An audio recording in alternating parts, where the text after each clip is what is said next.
Hi everybody, today we have Megan Glore here who did all of these amazing interiors. She's going to educate us on how she does this magical thing that she does. You'll see what I mean once we go through. So Thank you. Well, firstly, these are pretty easy spaces to furnish.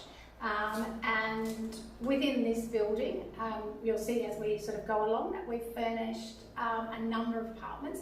This one I've kind of gone for a bit of a modern Scandi feel, just to sort of, I guess, work with the palette that's here. I mean, the palette's very, very flexible, which is, I guess, why I had the opportunity to do 3 different looks.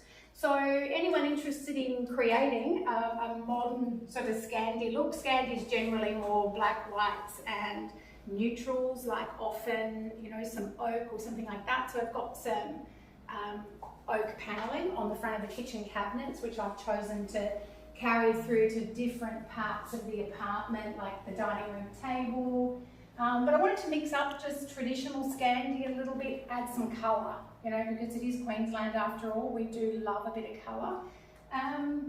In this apartment, this is a 2-bedder, so I wanted to create enough space for 4 people to easily be able to live within this space very comfortably.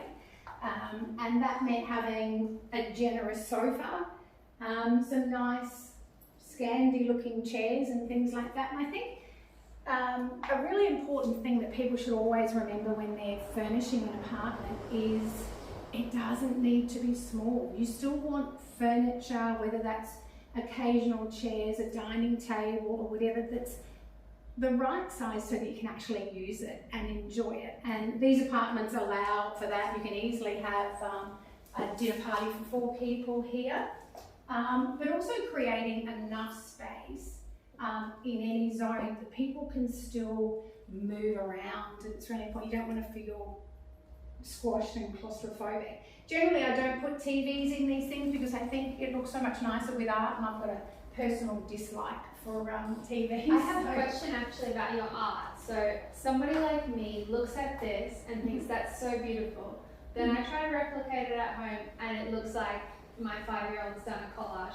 Okay. How do you make them work together? How do you know what's going to work? Okay, there's generally got to be some relationship, okay, between the images. So if you look at these images, for example, the relationship is obviously the colour.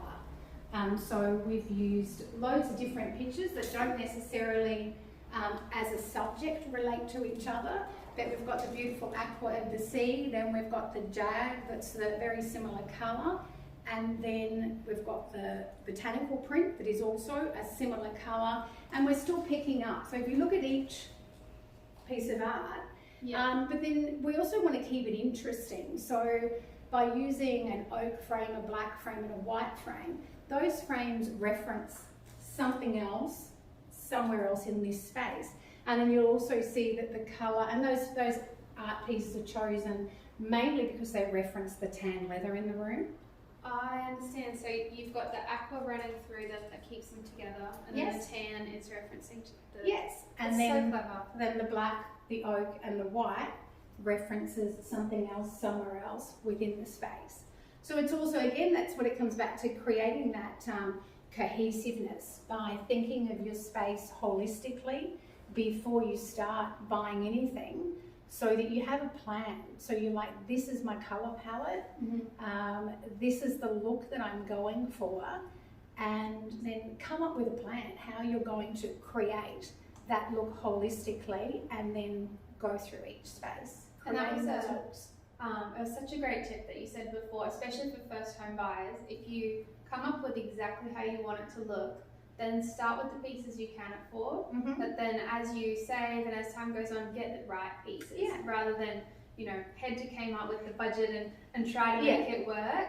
Absolutely. Long term was such a good tip. Yeah, and always, you know, in those big pieces, you know, they're the important pieces. Okay. And what you'll also notice, generally, when I do an interior generally, those pieces, like the sling chairs, the soft grey in the sofa, the black in the dining chairs, and the table being a neutral as well, they're pieces that you can do anything with them.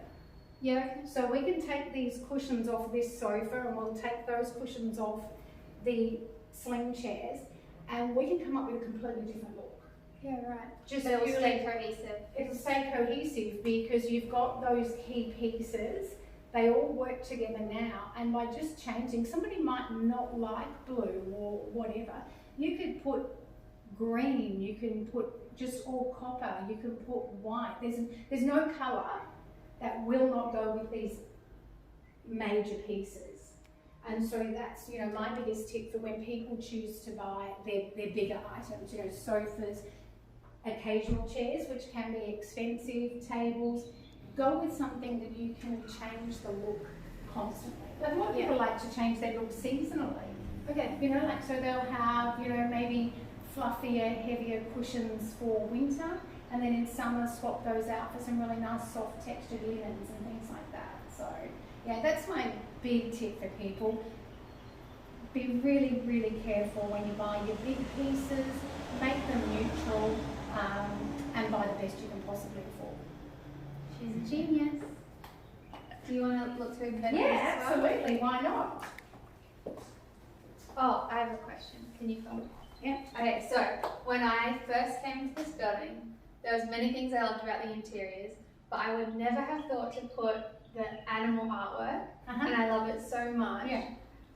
How do you know what animal, is it just what speaks to you, or like this is a goat? That's a llama. A llama. So it's so cute, and I love seeing it at the end of the hallway there, but I would never have thought. Well, that's kind of, for me, I think again, all interiors require a little bit of personality.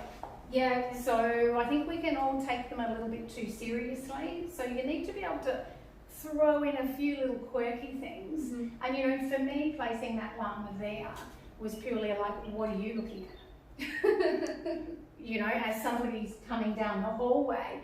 And art selection and things like that. I mean, obviously, when any designer or, you know, any person creates an interior, there has to be some reflection of them in it. Yep. So for me, I'm often looking at art that I kind of go, oh, I really like that, or I generally come from colour first. Okay. So again, I'm trying to move colours through a space, and here I'm actually wanting to set a softer tone. You know, because we're now going into the bedrooms kind of space. So we've got some more dramatic pieces out here. Mm-hmm. Now we're going into a softer tone. So I look at that, and then it's really a case of looking at things that they sort of, is there a context to that, or do I just find that kind of a bit quirky, a bit silly? If I see it as a bit quirky, a bit silly, I hope someone else will see the same thing in it. Yeah. You know, and yeah, it's all personal choice. And when somebody's doing their own interior, they're of course going to bring in, you know, a piece of art that they like. Yeah. Or, you know, I personally love photographic art, and, you know, that's what I choose to have in my own home. But for other people, you know, they might like this sort of stuff, and, you know, so just try to mix it up. And